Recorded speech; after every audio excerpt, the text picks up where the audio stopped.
Mes chers compatriotes mahorais, vous savez l'affection que je vous porte à vous, Français, loin de tout, totalement abandonnés et qui vous sentez méprisés par le pouvoir en place. Depuis plusieurs jours, vous êtes à nouveau plongés dans un chaos ressemblant de plus en plus à une quasi-guerre civile. La situation dramatique que vous subissez au quotidien n'est plus tolérable. Circulation bloquée par des barrages de migrants, rackets, tentatives d'assassinat et destruction de vos habitations, l'enfer continue en toute impunité.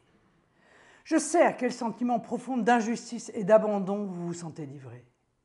Injustice d'une part des autorités locales qui s'en prennent à d'honnêtes citoyens français manifestant pour exprimer leur désarroi face à une submersion migratoire et une criminalité devenue endémique. Injustice d'autre part du président Macron et de ses ministres qui depuis 7 ans vous promettent toujours monts et merveilles sans que jamais rien ne change. Il y a quelques mois de cela, le ministre Darmanin annonçait en grande pompe le lancement de l'opération Wuambushu.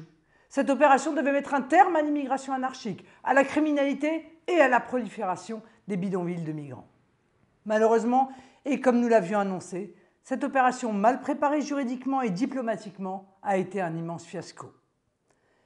Le gouvernement se sera servi de votre désarroi pour mener une campagne de communication. Le ministre de l'Intérieur et des Outre-mer, incapable d'assurer l'ordre dans notre pays, s'est servi de Mayotte et des Mahorais pour sa communication personnelle. L'immigration anarchique en provenance des Comores et d'Afrique a finalement seulement importé sur votre territoire la culture de la machette.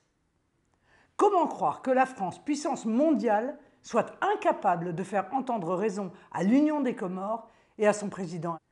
Vos bus scolaires transportant vos enfants sont régulièrement attaqués. Les écoles sont devenues des prisons à ciel ouvert, encerclées de barbelés et de policiers. Vos maisons sont régulièrement pillées et vos rues sont devenues le théâtre d'affrontements entre gangs toujours plus violents. Depuis l'élection d'Emmanuel Macron, votre quotidien n'a cessé d'empirer, plongeant votre département dans un chaos généralisé.